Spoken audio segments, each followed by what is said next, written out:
Last week, the Center Mall had 60 operating stores. As of yesterday, it had 61, but no new stores were opened. Carter paused, letting loose a Cheshire smile like he just solved one of history's greatest mysteries. The rest of the club didn't look impressed. "Are you sure you didn't just miscount?" Abby asked. "Yeah, don't you have like a C- in algebra?" Tyler added. "We're in the same class, bro. I've seen those test results." Carter's grin disappeared, but he persisted. "Guys, I triple-checked. And just because I'm facing some challenges in algebra doesn't affect my ability to fucking count." "Language," I chimed in, but without any real reproach. The truth was, I was excited to see Carter engaging with the premise of the club. For the first month after joining, Carter treated the program like an after-school hangout where he could read manga and avoid homework. And, truthfully, the club was that sort of place, but I still tried to encourage the kids to take the research aspect of the Rockridge High Paranormal Society as seriously as the name allowed. Particularly since Jesse had affectionately dubbed us the Rocky Horrors, and the moniker stuck. It was a good club. A place for 6 weird souls, and I include myself as faculty advisor in that count, to spend 2 afternoons a week among kindred spirits. We would watch and discuss horror movies, talk about cryptids, and do the occasional paranormal experiment, like testing everyone for ESP or reading tarot. We met every Tuesday and Thursday after school in my English Lit classroom. Every student had the opportunity to bring a discovery to the group, and the Center Mall phenomenon, as Carter described his project, was the first time I'd seen him truly locked in. So I told the club to reserve all questions to the end and asked him to continue his presentation. "Thank you, Mr. Monroe." Carter signaled for someone to hit the lights, and Jesse obliged. He nodded at me, and I hit play on the Google slideshow he'd sent me, which, in all honesty, I had not had time to review before the club meeting. Exhibit A in my discovery, Carter highlighted an overhead shot of the mall with a laser pointer. The Center Mall. The rest of the society oohed and awed, as if a picture of the mall was a recently discovered unknown Van Gogh. Carter ignored them and went on. "Exhibit A1, the mall's interior," he said, clicking on to the next slide. Both the outside and the inside of the center had seen better days. The skylight windows were slightly grimy, the parking lot nearly empty, and the corridors and shared spaces within the mall were poorly lit and terribly outdated. Every 4th or 5th storefront stood dark and deserted as a knocked-out tooth. "Exhibit A1A," Carter continued, advancing the slideshow to reveal a diagram of the mall. "The way you name your exhibits is frying my brain," Veronica said, causing the club to titter. But Carter was in his groove by that point, and didn't even seem to notice. "How many stores do you all see?" "Too many to count," Abby said. "And you know that half of them are probably gone since whenever you pulled up this map." "The map is the most recent one available online," Carter said. "Even if you think it's out of date." He went to the next slide, which was a picture of 3 storefronts along one of the side avenues of the mall. There was a Yankee Candle on one end of the photograph, a Foot Locker at the other, and a Claire's sandwiched in the middle. "Exhibit A1B," Carter said proudly. The club looked as confused as I felt, so I cleared my throat. What are we looking at here, Carter?" He smiled, but didn't answer, only clicking to advance the next slide. It was a zoomed-in shot of the mall's map, focused on a cluster of stores in the red section. "You see it?" Carter asked. I squinted. "No. Maybe if... Oh, Huh? When zoomed in, it was clear that the Yankee Candle and the Foot Locker were directly next to each other. The Claire's between them wasn't shown on the map at all. "Where's Claire's?" Jesse asked, catching on at the same time. Carter shrugged and grinned wider. "Exactly." "So what?" asked Tyler, stifling a yawn. "All this shows is that the mall doesn't keep an updated map on their website. And since everyone knows the mall's dying, shocked Pikachu face and whatever." Carter leaned forward. "Sure, say the map is out of date. A month, a year, a decade. There's no space for any store between Yankee Candle and Foot Locker. They're touching each other on the map, just like they were touching each other last week when I took..." He went on to the next slide. "This picture 6 days ago." In the photo, just as Carter said, the Yankee Candle and the Foot Locker were direct neighbors. "So you're saying that Claire's magically popped up overnight?" Abby asked. Carter shrugged. "I'm saying it's not really possible. There was no storefront available between Yankee and Locker. The space simply didn't exist. Not on the map, not in photos from a week ago. But as of yesterday, poof, there was a Claire's right in the middle." Without being asked, I backed up in the presentation to replay it slowly from the beginning, lingering on the first slide with the map. The kids, noticing my concentration, stopped talking. "Mr. Monroe?" Veronica asked. "Huh," I muttered, sitting back in my chair. "Well, this is a mystery." "Seriously?" Tyler asked. "Seriously?" "Could the map just be wrong?" Veronica asked. "I guess, but..." I tapped out of the slideshow and brought up the mall's website, clicking through until I found a map of the stores. Carter's looks accurate. And even if the map was off, he's right that there's no space available between the Candle Place and Foot Locker. "Doctored photos," Abby called out. "AI," Tyler shouted at the same moment. Carter shook his head. "The lack of trust wounds me. Let's not start tossing accusations around without evidence," I said, still staring at the online map of the mall. I glanced up at Carter. "Though, I gotta admit, this is weird." He beamed. "I know, but there's more. Exhibit 2. Veronica groaned as Carter advanced the slides. He brought up a picture that had Boscov's, one of the mall's anchor stores, at one end, and a small fountain at the other. "Do you know how many steps there are between the store and the water?" Carter asked. Everyone shrugged or grunted in the negative. "Yesterday, there were 35 steps. The week before that, 33. "You measured that?" I asked. Carter nodded, his smile stretching to the point I was concerned his ears might fall in. He clicked to his last slide, which showed comparison images of the space between the fountain and the store with distance lines overlaid on each. Tyler leaned forward at his desk. "What I don't understand is, what are you doing spending so much time at a dying mall anyway?" Carter's grin dipped, and he looked away sheepishly. "My grandma goes mall walking there a few times per week. Mornings and nights. She's been kind of sick, so my parents thought it'd be a good idea if..." "You're mall walking?" Tyler laughed.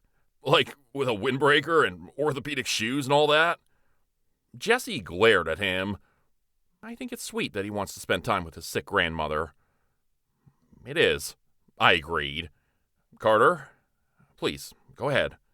I am fully invested."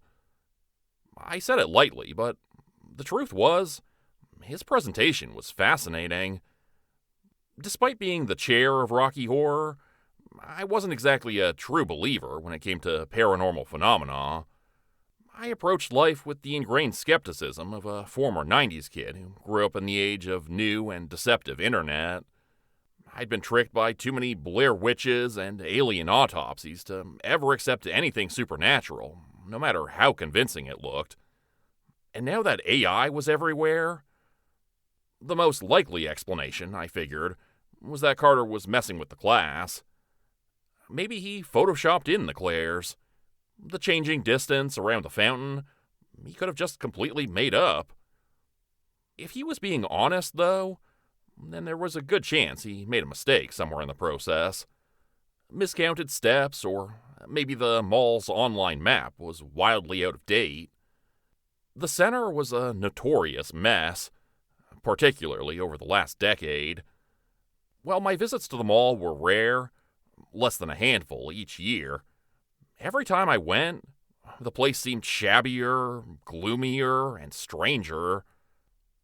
If buildings could go into hospice, the center would be at the point of shooing cats off its bed. You always felt a little bit watched while you were at the mall. Not so much by security, who were apathetic, or other customers who were in a rush to be in and out, but by something less obvious, like the air vents were pumping suspicion into the atmosphere. If any place in the world was haunted, it would be the Center Mall. But I didn't believe in hauntings. What I did believe in, though, was learning through experience. Carter's presentation sparked an idea for a bigger paranormal experiment than watching Abby and Tyler fail to guess the suit of a hidden playing card 20 times in a row. Something I would have considered statistically impossible before witnessing it firsthand one rainy afternoon. Carter, I'm giving you an A for your investigation, I said. Though, if you're faking any of it, that's going down to an F. But Rocky Horror's a club. We aren't graded. Okay? If you're faking it, you're getting a G. It's real, Carter promised. There's something wrong with the mall. I clicked off the projector and stood up from my desk. Well, there's only one way to be sure. Jesse, pop quiz. What is the scientific theory? An explanation for phenomena based on testing and evidence after forming a hypothesis? I snapped my fingers and pointed at Veronica. Veronica? Is that correct? Yeah, pretty much. I nodded. Whew. Okay, just checking. I'm an English teacher, remember? And you are now officially paranormal investigators. Our next club meeting is going to be a field trip, so make sure you grab a permission slip before you leave today and get it signed. We're going to the mall. Rocky Horror wasn't a big enough club for me to wrangle a bus from the school, but I was able to sign out a van. After classes ended Thursday, we all piled in and I drove us over to the center about 20 minutes away. The van ride served as its own mini club meeting. Maybe it was because we'd never taken a field trip before, or maybe Carter's presentation stirred more curiosity than I'd realized, because I had never seen the kids so animated before. They compared notes in the black and white composition books I'd issued each of them at our first meeting. I'd brought a backpack with various tools and devices for us to use in the investigation. A tape measure, a camera with night vision, a cheap EMF meter I'd found on Amazon, tape recorders, flashlights, a motion detector, and even a dowsing rod because why the hell not? Some of the students had other items with them taken from home, including a spirit box, Ouija board, glow sticks, and Jessie even carried a handful of black tourmaline crystals and amethysts her aunt claimed could be used for protection from supernatural entities. We made an unlikely, if motivated, group of ghost hunters. Veronica was curled up in the back row of the van, wearing a hoodie and a blue, heart-shaped pimple patch on her cheek. Carter had on an oversized Carhartt jacket that I guess belonged to his dad, and a pair of Ray-Ban sunglasses, despite the fact that it had been pouring rain all day. Tyler and Jesse were both twitching bundles of energy, sharing what I assumed was not their first Celsius of the day. Abby, in typical Abby fashion, had come to school wearing a green poncho that looked exactly like the one from Unbreakable. Despite everyone engaging in a rolling tumble of conversation, they were all wearing either headphones or AirPods. When we arrived at the center, the 5 kids spilled out of the van like they just made a cross-country trek stuffed inside a shoebox. There was a chorus of yawning, stretching, and back-cracking. A little dramatic, I muttered, as Tyler unraveled to his full height next to me. I stand at a stately 5'10", and it always amazed me how each new class of students seemed to grow taller every year. Both seniors, Tyler and Carter, towered over me, and even Veronica, a junior, could meet me eyeball to eyebrow. Abby, also a junior, was the only truly short one of the bunch. Jessie wasn't much taller, but was a sophomore, and would probably end up with her head in the clouds, too. Gotta be something in the water, I said to myself while unloading the gear. The rain had slowed to a chilly drizzle, but the Rocky Horror still huddled together like dart frogs in a monsoon. Most of them had hoods or hats. Only poor Veronica had no protection, her frizzy red hair flattening in the mist. "Everybody go inside. I got the stuff," I said, waving them toward the mall. "Just stick together. Don't talk to strangers. Don't do anything dangerous that could get you hurt or me fired." "Like getting into an adult's creepy van?" Tyler asked, glancing toward our ride. "Exactly," I agreed. "This is the only creepy van you should get into." They rambled off toward the big glass entrance to the center. "Watch out for traffic," I added. Carter stayed with me unasked to help carry our kits. "Do you think this is real?" he asked me. I looked him in the eye, though I had to crane my neck to do so. Do I think there's a bona fide paranormal occurrence happening at the Center Mall? Honestly, Carter, no, I don't. His shoulders sank. "Hey, I'm not saying I don't believe you or that you didn't do an amazing job with the presentation," I said. "You nailed it. And if any place in the world is spooky, it's this mall. But everything has an explanation, and more likely than not, someone just forgot to update the center's website, or the map was always wrong." "What about the changing distance between the fountain and the Boscovs?" Carter asked. "It's an old, poorly maintained mall. Maybe the floor is buckling. Maybe the fountain is loose. It could be one of a million things that still make sense, even if they don't inspire confidence in the safety of the center." "You're kind of skeptical to be the advisor for a paranormal club, don't you think, Mr. Monroe?" I winked. I think skepticism is the foundation of any paranormal research group. Start with doubt, but hope you get surprised. That seemed to give Carter a little boost. "So, you think we might be surprised?" I shrugged. The only thing more important than healthy skepticism in what we're doing is keeping an open mind. Well, an open mind and an empty stomach. I've been dreaming about the Cinnabon in the food court all day. I hate to break this to you, Mr. Monroe, but it closed last summer." Damn. Even by weekday afternoon standards, the mall was deserted. After passing the information kiosk, which included a corkboard of flyers and brochures, we gathered together in the food court.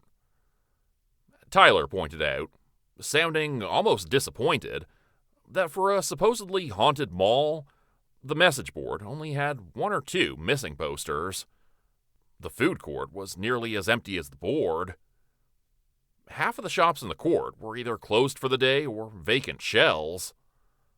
At one point, I thought I saw a tumbleweed bouncing across the tiled floor, but it might have been a large ball of dust. I spread a physical map of the center across the table. "Investigators," I said, trying to sound formal. "Today, We are testing a theory. Mainly, is there evidence of paranormal occurrences at the Center Mall? Our goal is to capture measurements, findings, and readings while conducting experiments. We have 2 primary locations where phenomena were observed. Here, I pointed to the empty space between the northern fountain and the Boscovs. And here, I tapped my finger on the store map at the shared wall between the Yankee Candle and the Foot Locker. We should split up, Tyler suggested. You never split up, Abby insisted. Never. Agreed, I said, folding up the map. How many horror movies have we watched as a club, Tyler? Come on. We should buy some bikes. The group turned to look at Veronica. Why bikes? Carter asked. Monsters always get defeated by kids on bikes, Veronica pointed out. It, Gremlins, The Lost Boys, Stranger Things, Fear Street, pretty much everything in the Goosebumps verse, Jesse added. Great observation, I said, but nobody said anything about monsters, so we should be fine as is. I was wrong about that on both counts. There were monsters, and we weren't fine. But I doubt bikes would have made any difference. The Rocky Horrors decided to check out the area around the fountain first. Though we brought tape measures and other tools, there was one significant roadblock to testing. We had no baseline for what the distance between the fountain and the store should be. All we had were Carter's measurements. I doubted he would fake them, but it was entirely possible he'd made errors, especially since he was using the less-than-scientific method of counting by steps. Still, it seemed like a good opportunity for us to test our equipment and get a confirmed baseline measurement that we could always test later that day or on a future trip to the mall. It was a bit awkward since our measuring tape only went to 30 feet, but we were able to measure the span without getting in anyone's way, mostly because there were no shoppers in the area, other than an elderly couple periodically tossing pennies into the well while eating pretzel bites. I forgot my pretzel, I muttered to Abby as the measuring tape snapped shut. Hard to eat and investigate, though, she said. I mean, the pretzel place will still be there when we leave. Probably. What did we end up with? I asked. Abby checked her notebook. 81 feet, 3 inches. How many steps is that? Carter asked. Veronica closed one eye and tilted her head. Approximately... Wait, what size shoe do you wear? 10.5? That averages out to 36 steps, give or take. 36? Carter whooped. See? The distance is still growing. It's roughly 36, I said. So it could be 35 or 37 or just somewhere in that range. Depends on a few factors. Like what? Like whether you were wearing your clown shoes or your Heelys, Tyler said. Carter deflated and looked down at the tiles. Why are you such an asshole? Jesse asked Tyler. Calls him like I see him, he replied, grinning. Well, keep it up, Jesse said, smiling back just as sweetly. And I will drown you over in the penny fountain. I sighed. Jesse, we don't respond to jokes with death threats, even aquatic ones. Tyler's grin became 50% more smug. Tyler, there's a thin line between being a joker and a jackass, and you're wobbling over the donkey side right now. His smile collapsed. I turned to Carter. Carter, this isn't conclusive evidence for anything, but it is good news. Yeah? Now we have a documented, objective baseline. We'll be able to compare this with a new measurement on our next trip back to the mall. This is progress. This is what science looks like. I'm a scientist? Carter asked. Tyler opened his mouth, glanced at Jesse, then closed his mouth without comment. We're all scientists, I said with a wink. Now, let's go science ourselves some soft pretzels before we look for Claire's. On the walk between the Auntie Anne's and our next experiment, I took a moment to observe the state of the mall. It felt like I was experiencing a death rattle made of concrete and fluorescence. I counted barely a dozen shoppers drifting around the promenade. There were nearly as many empty, dark stores as active ones. Several shops either had their metal shutters down or were utterly deserted with for lease signs prominently displayed. Even the open storefronts were often missing letters in their banners or had half-barren shelves. Glass-eyed clerks sat behind counters on their phones, sometimes jolting with surprise when a customer wandered in. The only places that seemed to be doing any business were the kiosks scattered around the walkway like ticks on a wild dog.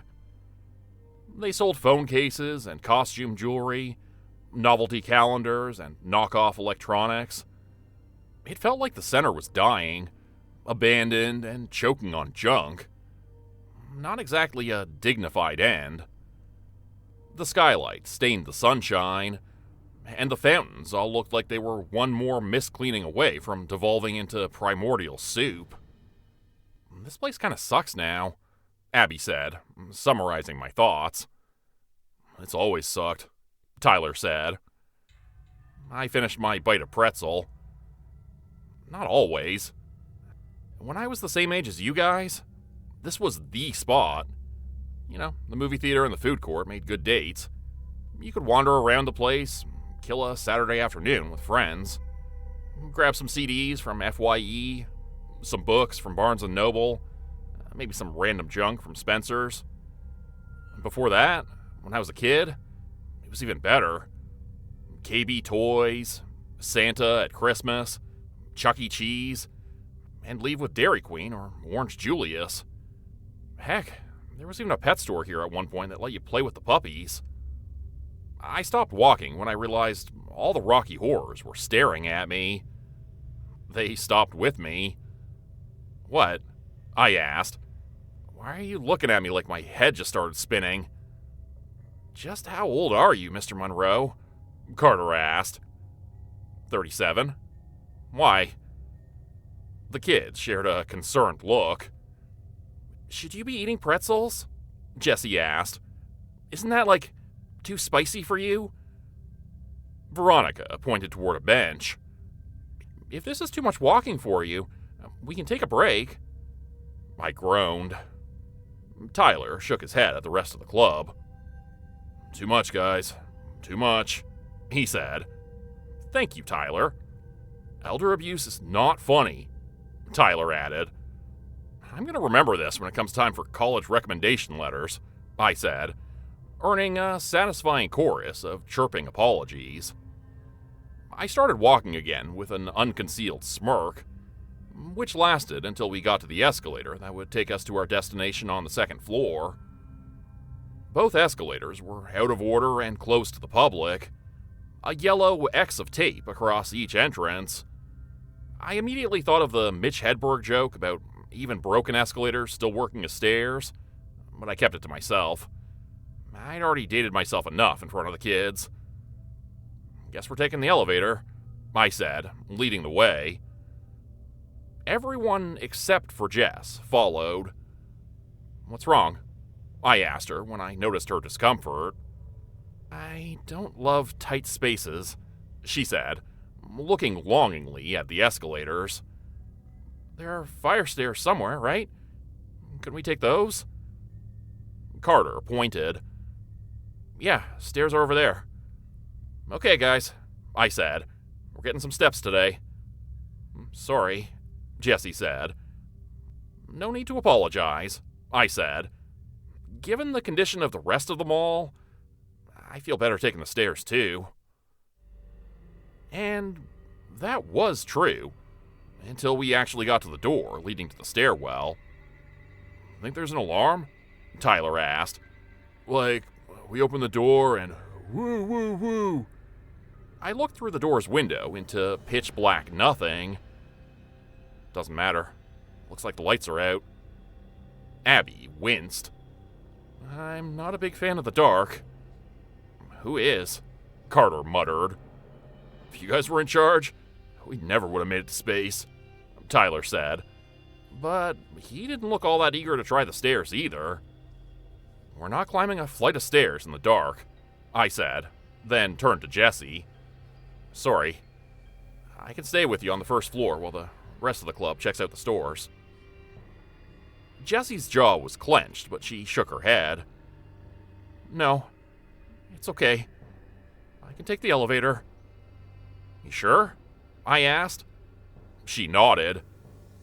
Worst case scenario, a line snaps and we plummet, Tyler said. Or, I guess, the worst case is we get trapped and have to resort to cannibalism. Point to who we eat first, Jessie said, chin out. Everyone pointed at Tyler. That's fair, he said. Thankfully, the elevator ride was uneventful, if stuffy. The doors dinged and opened to the center's second floor. We made a turn on the promenade, and suddenly our targets were in sight. Just as Carter had promised, there was a Claire's between the Yankee Candle and Foot Locker, despite the store not showing up on any maps. For the first time that day, my excitement at our club's little project swerved into a tinge of anxiety. There was nothing outwardly sinister about the Claire's, but some curled up chunk of my lizard brain still recoiled at the sight of it.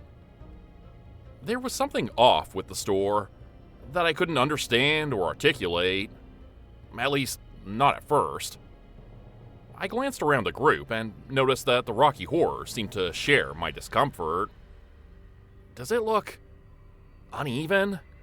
Carter asked. It's bigger than the stores next to it, Tyler said. Jessie shook her head. You're crazy. It's smaller. Claire's appeared to be the exact same size as its neighbors, as far as I could tell, with no signs of being off-center. But everything the kids were saying still made sense to me. Which, of course, made no sense at all. Despite the store appearing perfectly normal, I kept freezing while looking over at it. Certain I'd just seen something atrocious in the corner of my eye, but unable to catch the image again. Alright, this place is clearly haunted, Tyler said, smiling like he was joking, but not sounding like he wanted to laugh. Let's pack it up and head home. Leave it for the Ghostbusters. A priest, Veronica muttered. Do you smell that? Abby asked. What? I said, sniffing, half expecting sulfur or at least rotting meat. She tilted her head and looked at Tyler. Smells like chicken. The kids, even the nervous ones, grinned. All except Tyler. I had to stifle a smile myself, despite sharing some of Tyler's reluctance. He had a bad habit of towing the line between snark and scorn, and now that he'd shown a hint of weakness, the rest of the Rocky Horrors came after him with a vengeance. Tyler bristled. Fine, fuck it. Let's go into the creepy Claire's. Just don't blame me when someone follows you home. Carter held up his hands in mock alarm. Oh no, not the costume jewelry killer. The beauty counter butcher, Jessie offered. The scrunchy slasher, Abby suggested. Veronica giggled, but her eyes kept darting back to Claire's. Tyler rolled his eyes. Laugh now, scream later. Let's go. Hold up, 1 second, I said, as he began stomping off toward the entrance. Let's game plan. We hunkered down and I handed out equipment, mainly Amazon-ordered EMFs and digital thermometers. I tucked a tiny travel-side first aid kit into my jacket pocket. The kids would use their own phones for film and photos. Abby would keep an audio log on a recording app. I was primarily there to supervise and advise, and wanted the Rocky Horrors to run the actual paranormal research. Watching them gear up and joke about what aisles and Claire's were most likely to contain demons temporarily banished the undefined anxiety I was feeling.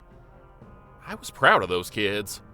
I'd been a misfit when I was growing up, and I saw a lot of that reflected in the Rockies. Even Tyler, who was the most conventionally popular, was secretly obsessed with Junji Ito and collecting memorabilia from slasher films. Our little club was a place where everyone was free to be as weird and morbid as they wished.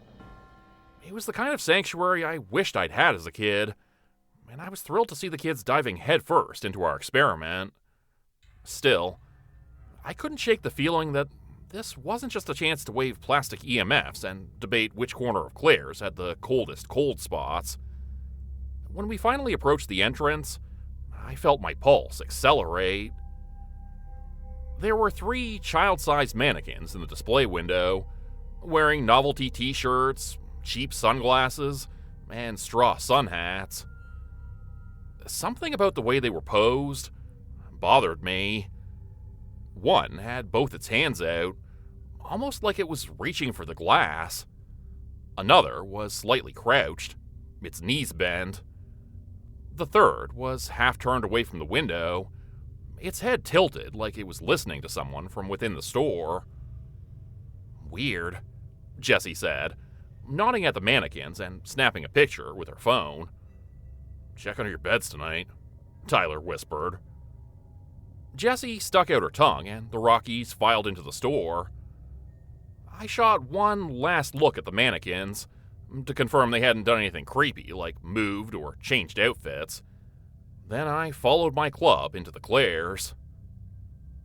The feeling of unease that began the moment I saw the store only intensified once we were inside.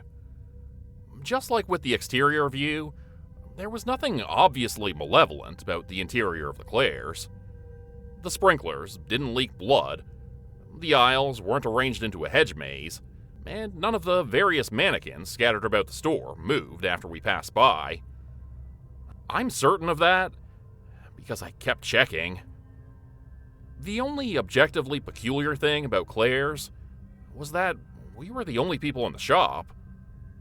If we were just the only customers, I chalk it up to the fact that Claire's wasn't exactly a thriving brand, even in the years before the mall was dying. But I couldn't see any sign of staff either. No one at the register, no one stocking shelves, no other living souls in the store other than myself and the horrors. Veronica stood on her tiptoes.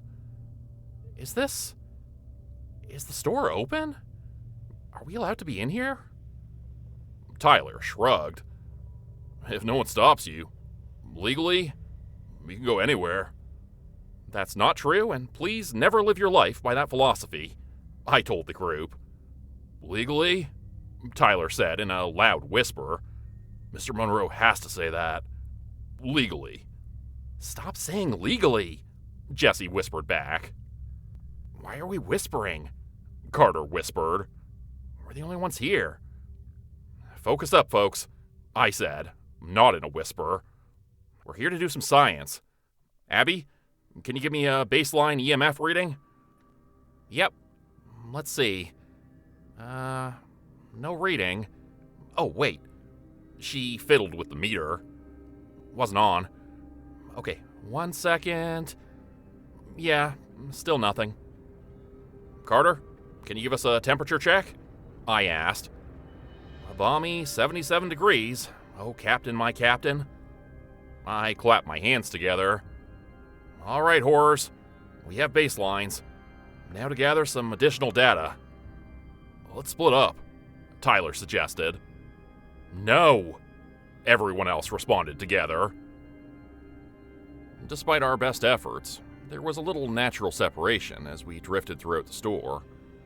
We didn't split up, but natural groups formed, mostly pairs and trios.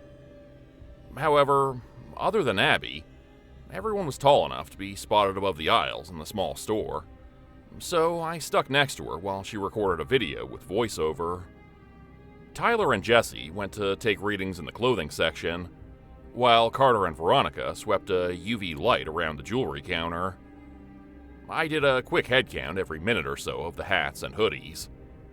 1, 2, 3, 4, and Abby closest to the floor. became almost a nursery rhyme that I would silently repeat.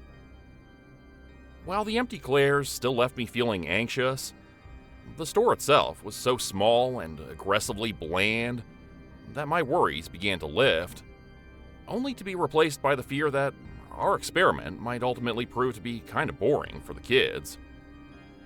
As Abby continued her melodramatic narration, I scanned the room for another head count. 1, 2, 3, 4, 5, and Abby closest to the floor.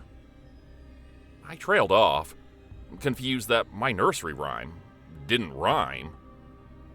I counted 5 hats, hoodies, or heads, then added Abby. Except that was impossible, since there were only 5 students total. My first thought was that I'd accidentally counted myself. Then I realized another customer might have walked in since my last head count. I checked again, slowly and deliberately. 1, 2, 3, 4.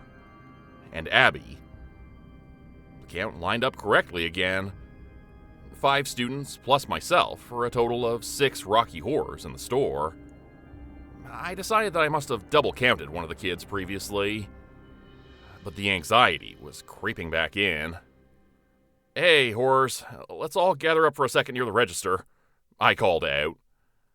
I did another head count once the group was all gathered in the open space around the checkout. Everyone was present. There was still no sign of any staff. "What's up?" Jessie asked me. She was holding a dowsing rod in one hand and an EMF in the other. "Just doing a check-in," I said. "Anyone notice anything unusual?"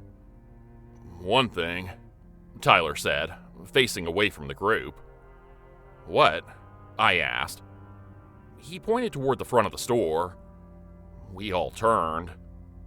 Veronica gasped. The mall was dark outside of the Claire's. "Power outage?" Abby asked. "And why are the lights still on in here?" Jessie countered. "Maybe the Claire's has a backup generator," Carter suggested. The kids argued nervously amongst themselves while I stared out the front windows at the darkness. There had been no sign anything was wrong. No flickering lights, no announcement over the PA, nothing. "This is weird," Veronica said. "I don't like this. I don't like this." "Let's just hang out for a minute," I said, hearing the first notes of panic in her voice. "It's an old mall. Sometimes old mall stuff happens. I'm sure the lights will be back on in a minute." As if on cue, the lights outside the Claire's first flickered and then snapped back to life. The horrors let out sighs of relief and nervous giggles. All except for Abby.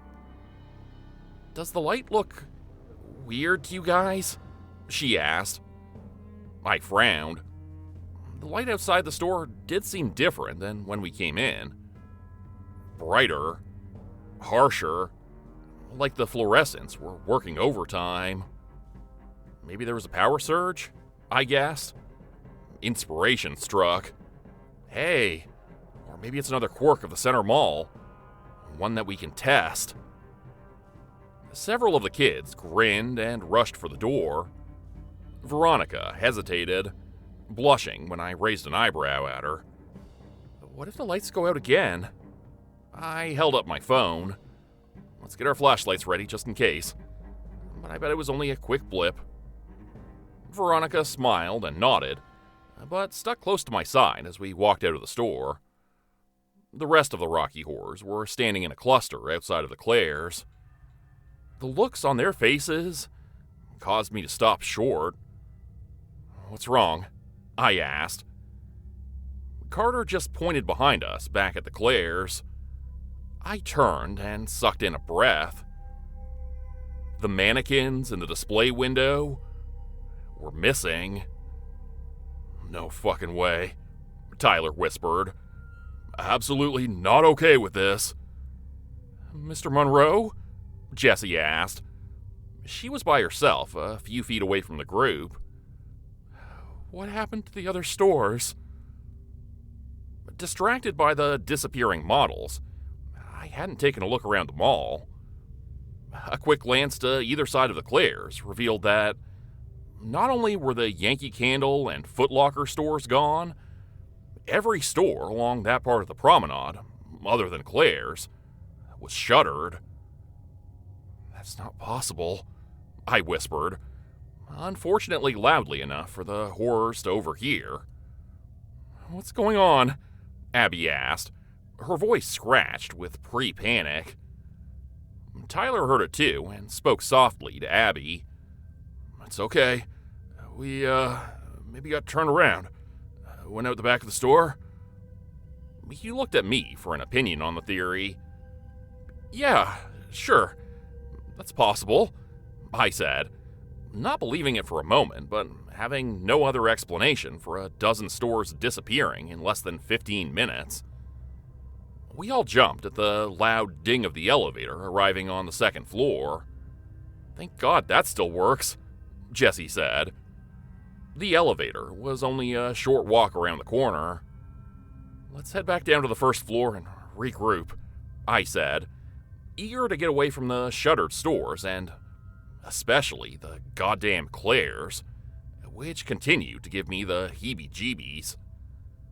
The Rocky Horrors appeared equally enthusiastic to leave. Then we rounded the corner and saw what had ridden up in the elevator. It was the 3 missing, child-sized mannequins from Claire's. The elevator doors were open and stayed open, almost as if in invitation. The 3 models were wearing the same outfits they'd had on while in the window, but their poses were different, if familiar. The mannequins were positioned to look like the 3 wise monkeys. One covered its eyes, the other its ears, the last its mouth. See no evil, hear no evil, speak no evil, Veronica croaked. We all stood staring for a long time. In my case, it was half from surreal shock and half dread that I might see the figures move. They never did, but after what must have been 2 or 3 minutes, the elevator doors finally closed. The movement had the same effect of waking up from a night terror. Jessie screamed. You guys saw that too, right? Carter asked.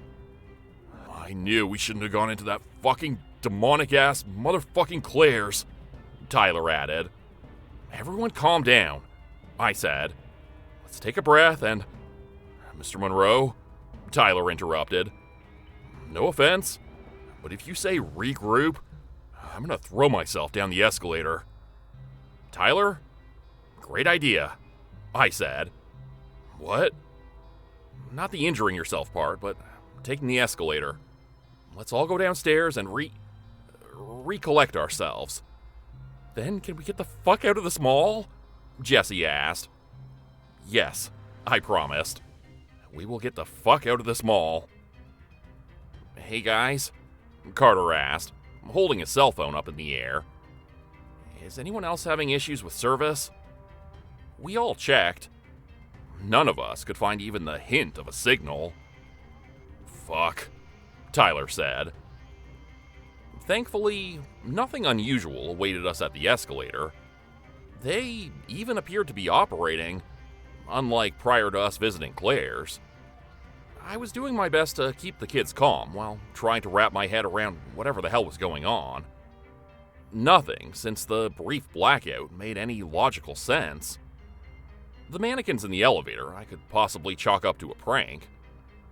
The Rocky Horrors weren't out of my sight long enough to move the models, but that didn't rule out any other pranksters in the mall. But all of the other stores near the Claire's being shuttered and empty when we exited was, as far as I could reason, physically impossible. I was trying to come up with any explanation I could offer to the club when we saw the first bug. Did that part of the escalator railing just move? Veronica asked. The railing always moves, Tyler said. Okay, but I don't think the railing usually climbs away, Carter said, pointing.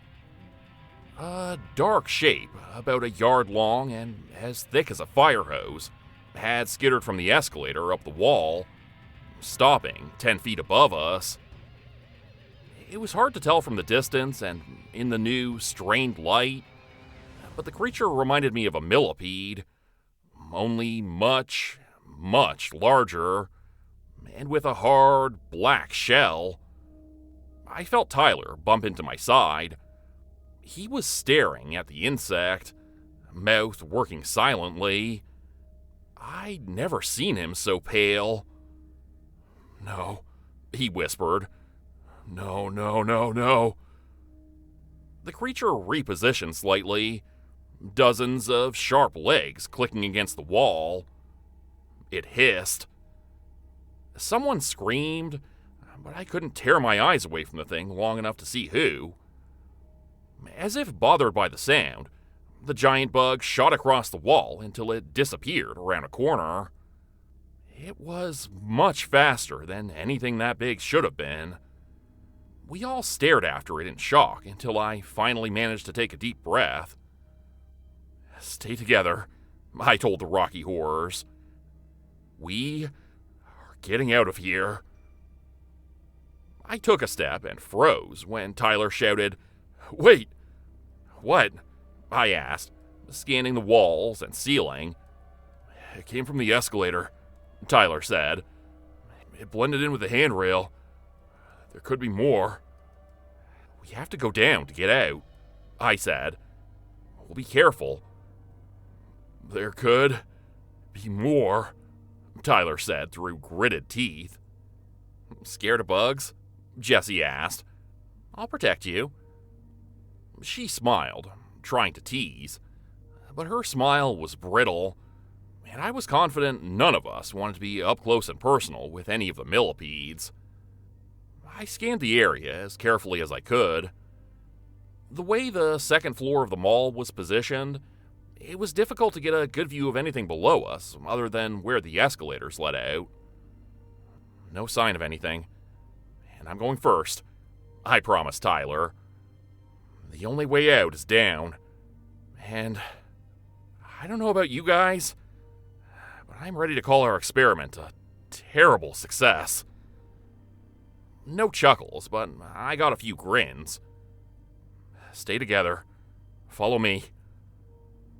It felt more than a little silly to casually ride the escalator down to the first floor, but I was too busy watching the walls for movement to safely rush down the steps.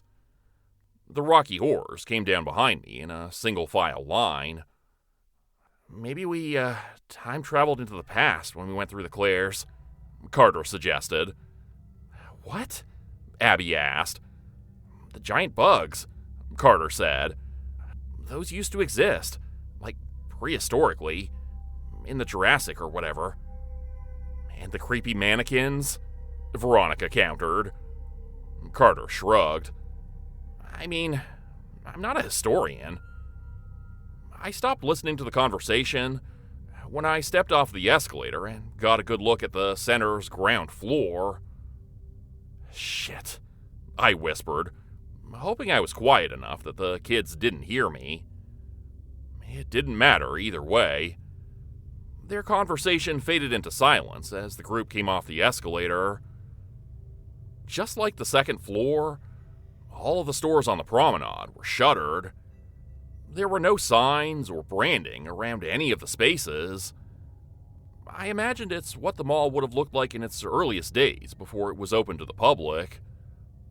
Or in its last, after it had finally been abandoned. The eerie, stark lighting didn't add anything pleasant to the scene. The place reminded me of a morgue. Every dead store an empty slab. "I'd like to go home now," Veronica said, "and never come back." There was a chorus of grunts of agreement, including one from me. "Guys," Carter asked, "which way is out?" Seemingly endless rows of empty storefronts stretched out around us in every direction. There were no familiar landmarks other than the escalators we'd just ridden. The kiosks and stands we'd passed earlier in the day were gone. Were the escalators facing toward the food court and exit? Or away from it? I asked. Toward, Veronica replied immediately. You sure?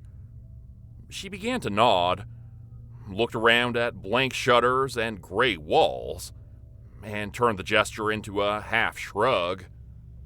Even if it's the other way, we have a 50-50 of picking correctly regardless, Abby pointed out. And if we're wrong, we can just retrace our steps to the escalator and go the opposite direction. I beamed at both of them and at the rest of the Rocky Horrors. I'm proud of you all for keeping it together, I said. I know this is weird, but... Before I could finish the thought, one of the millipedes dropped down from the shadowed ceiling and landed on Abby's back. The bug was about the size of a house cat. Up close, it managed to look both brittly hard and uncomfortably wet. Hundreds of tiny, pointed legs the size and shape of fishhooks dug into Abby's shoulder and back. I think the creature was hissing, but I couldn't hear it over the awful sound of Abby shrieking. After a stunned moment following the little nightmare's descent, I rushed forward and tried to swat the thing away. Most of the other kids had moved away in the noise and chaos. Tyler was so panicked by the giant insect that he tripped in his haste to escape and was still trying to get his footing when I reached Abby. Her jacket seemed to be keeping the monster from getting a clean grip, and her terrified thrashing added to the instability. But the bug had a good enough perch to threaten Abby's face, rising like some demented cobra trying to strike. I tried ripping the millipede off, jacket and all, but Abby's violent movement made it hard for me to get a grip. Her scream found a new pitch when the bug successfully bit her cheek, tearing out a strip of flesh that its mandibles quickly helped stuff down its jaw. Tyler finally managed to find his feet, but froze when he was sprayed by blood from the attack. His eyes were locked on the millipede from hell, and his entire body was trembling. "Help me with the jacket," I shouted at him, still struggling to get a grip. Tyler's eyes snapped to mine, and I saw he was close to panic himself. The helipede snapped at Abby again. She jerked her head back at the last moment to avoid losing an eye, but still managed to receive another nasty bite above her lip. Abby wailed. The bug swallowed its latest prize and reared back to strike again. I made a desperate lunge and managed to get a good grip on the jacket, but could not pull it off cleanly, only managing to free one sleeve. There was too much resistance, like the material was glued on. I watched the creature prepare for another bite at Abby's eye. Before it could, Tyler had the loose sleeve wrapped around his hand. He'd shaken off his shock and was trying and failing to pull the jacket from his end. The motion at least spoiled the monster's strike, its next bite missing completely. "Together," I shouted, bracing my legs. "Now!" We both yanked the jacket down and back hard. I felt the intense resistance again, but the coat ripped away, along with its vicious cargo, and a large strip of skin from Abby's back. "Fuck!" Tyler yelped, dropping the sleeve he'd been holding and scrambling away from the helipede. The creature was buried in the jacket, but could be clearly heard still hissing and snapping. Abby was curled on the ground, howling, a red lash visible across the back of her shirt, where the bug's hooked legs had managed to tear free both flesh and fabric. Her winter coat had kept it from sinking into her body, but judging by the blood, it had still caused a lot of damage when Tyler and I ripped it off. I ran to Abby, nearly colliding with Veronica, who had taken off her own jacket and was pressing the sleeve against the wound to soak up the bleeding. There was a tremendous crash a second later, followed by cursing. I turned to see that Carter and Jesse had worked together to carry a large potted plant from the side of the promenade and dropped it on the bloody, squirming coat. Though there were more pressing issues at the time, I couldn't help but notice that, unlike the healthy green shrubs inside the pots when we first entered the mall, the remains of the plant now on the floor were twisted and dead. The jacket stopped squirming. A moment later, the worst odor I'd ever smelled washed over us. It reminded me of the time a power outage took out the fridge in the teacher's lounge over one winter break. When we all returned 2 weeks later, the combined reek of spoiled milk and rotten food meant that we couldn't use the lounge for several days, even after cleaning and airing everything out. The crushed bug smell was much, much worse. Sour and greasy, and impossible to stomach. We moved away from the area until the air became breathable again. I carried Abby, who was no longer screaming, but couldn't stop crying and shaking. We found a cluster of 4 benches facing each other, and sat down after first combing the area for any sign of hidden helipedes. I don't think Tyler ever took his eyes off the ceiling the entire time we were there. Abby's wounds looked horrific at first, but ended up being shallower than I feared. The bites on her cheek were the worst, particularly the first, which had pulled a 1-inch strip of flesh from between her ear and nose. But the cut didn't go far past the skin, and I was able to tear Jesse's scarf into a bandage that covered both bites. 2 parallel lines of bloody dots wrapped around Abby's upper back and left shoulder like unfinished railroad tracks. The helipede's hooks hadn't penetrated deeply, but the wounds they left were ugly. A hole 3 times the size of any of the others ended the trail at the bottom of the injury, centered between the others. I realized the creature must have had some kind of stinger or tail hook we hadn't noticed, and I prayed that Abby's coat protected her from the worst of it. I was thankful that we did have some first aid gear as part of our research equipment. Unfortunately, it was extremely basic.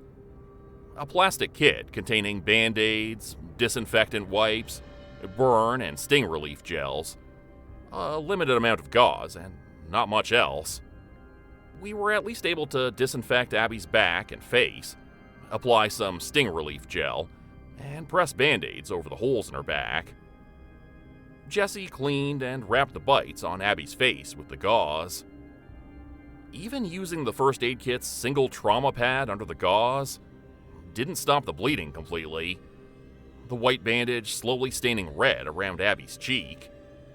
"She needs stitches," Jesse told me after pulling me out of earshot. I'd had the same thought after first seeing the bites, and I knew Jesse was a cadet at the local volunteer fire department, so I took her opinion as confirmation. "I think the bug might have had some kind of stinger, too," I said, "so I'm not sure if that's something Abby could have had a reaction to. You don't happen to have an EpiPen, or—" Jessie shook her head. "No epi, but I have some more first aid gear in my backpack in the van, but we would still need to get her to a hospital as soon as possible." Agreed. I checked my phone and sighed. "Any chance you have service?" Jessie checked and shook her head again. "Mr. Monroe?" Tyler called out. "Can you come here? Something's wrong with Abby." When we rejoined the group, I saw that Abby was noticeably paler than even just a few minutes before. A wash of sweat had broken out around her temples, and she lay curled in the fetal position on the narrow bench. Tyler had draped his jacket across her as a blanket. "What's wrong, Abby?" I asked softly, kneeling next to her. "My stomach, Mr. Monroe," she gasped, arms wrapped around her belly. "Oh, God, My stomach hurts. I glanced up at Jessie and mouthed the word venom as a question. Jessie looked distraught and could only shrug. I realized that I was expecting far too much from her. Even if she had some first aid training, Jessie was still a student. It was my responsibility to get everyone out of this nightmare in one piece. I looked around at the rocky horrors. Abby trembling on the bench, Tyler kneeling next to her, Jessie standing across from me, with Carter and Veronica huddled together nearby against the cold. And it was so damn cold. Colder than it had been on the second floor. Colder than the inside of the mall should be, even in the winter. It was like we had walked into Claire's in a world that made sense, and walked out into a terrible fever dream. I took a deep breath and pushed the strangeness and unfairness of it all away. "You're gonna be okay," I promised Abby, wiping some of the sweat from her face with the sleeve of my jacket. "We're gonna start moving here and not stop until we're outside.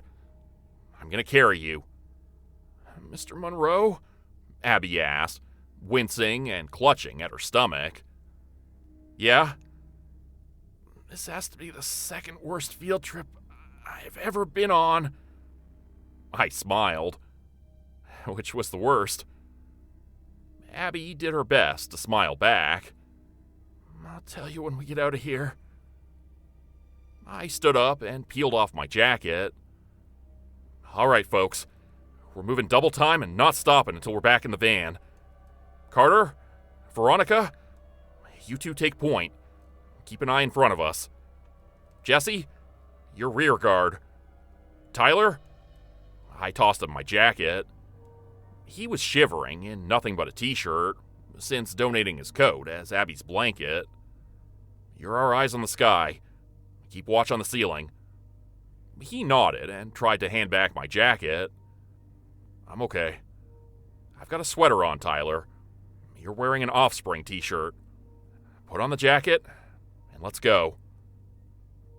"This area looks a little different," Veronica said. "I don't think we've been here yet." Tyler squinted. "It's row after row of shuttered stores.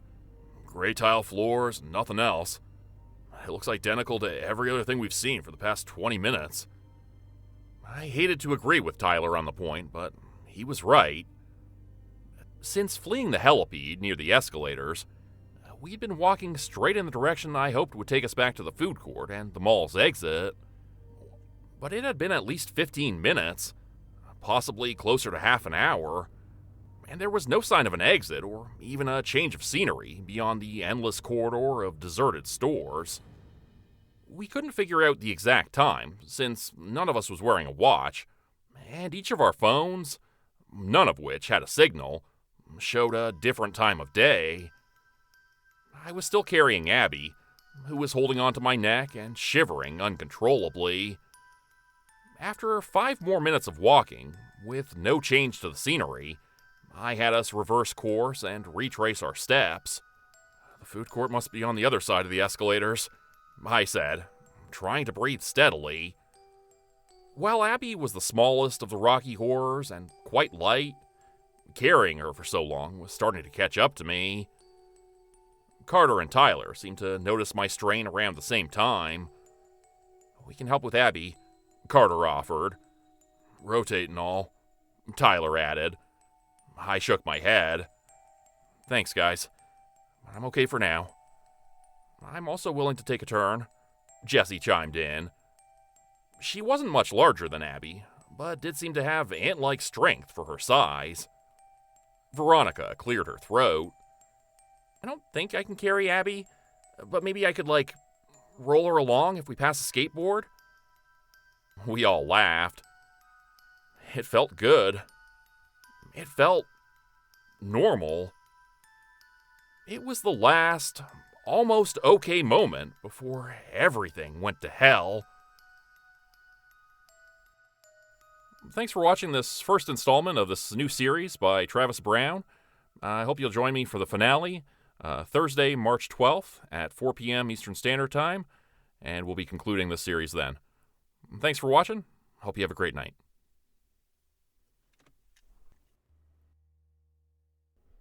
Become a channel member today for early access, bonus videos, and special emojis only available to members.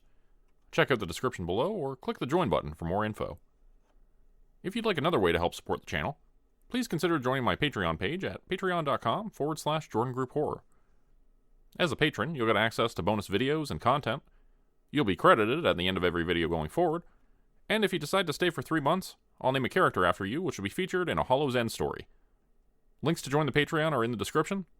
Thanks everyone for listening. Please like, subscribe, and comment to help the channel continue to grow. And see you again next time at 4 p.m. Eastern Standard Time. Hope you have a great night.